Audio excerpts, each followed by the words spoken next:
시청자님 안녕하십니까? 이데일리N의 유재입니다. 첫 소식입니다. 코로나19 여파로 지난달 취업자가 전년 동월 대비 35만 2천 명 줄면서 4개월 연속 감소세를 나타냈습니다. 취업자 수가 4개월 연속 감소한 것은 지난 2010년 1월 이후 10년 만입니다.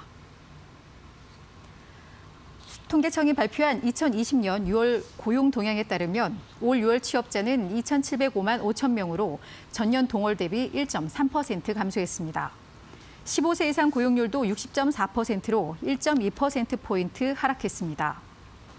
6월 실업자는 122만 8천 명으로 9만 1천 명 증가했고 실업률은 0.3%포인트 오른 4.3%로 집계됐습니다.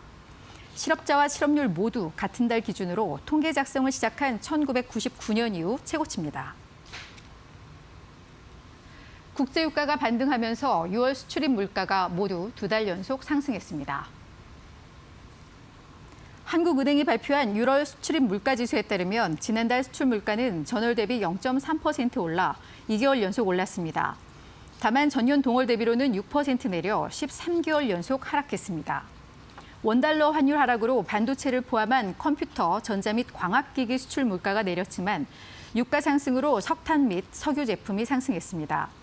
수입 물가는 국제유가 상승 등으로 전월 대비 2.5% 상승해 2개월 연속 올랐습니다. 전년 대비로는 7.3% 내려 5개월 연속 하락했습니다.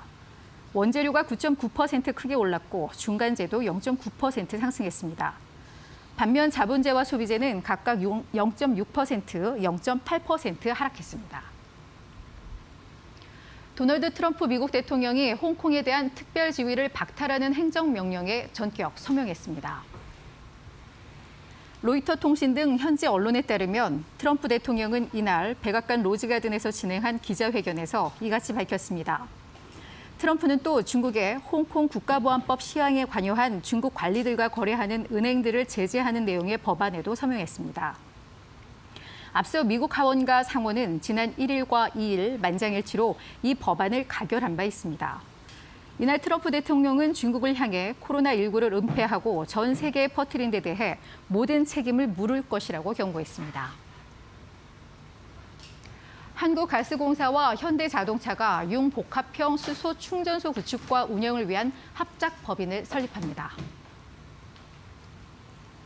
가스공사와 현대차그룹은 14일 서울 중구의 한 호텔에서 수소사업 경쟁력 확보 및 지속 가능한 수소 인프라 확대를 위한 업무 협약을 체결했다고 밝혔습니다.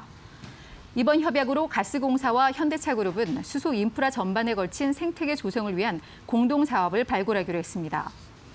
두 회사는 우선 융복합형 충전소 구축과 운영을 위한 합작법인 설립을 추진하고 수소 전기버스 등 상용 수소 전기차 보급 확대에 필요한 충전 인프라 구축 수요에 적극 대응하기로 했습니다. 중소벤처기업부가 중소기업의 기술 유출을 막기 위해 디지털 포렌식 분석 비용을 지원키로 했습니다. 이번 지원은 퇴직 직원이나 내부 직원에 의해 기술 유출이 의심되는 중소기업이 신속하게 증거를 확보할 수 있도록 하려는 조치입니다. 디지털 포렌식은 PC, 휴대폰 등 저장 매체나 온라인상 남아있는 각종 디지털 정보를 분석해 기술 유출 등의 단서를 찾는 기법입니다.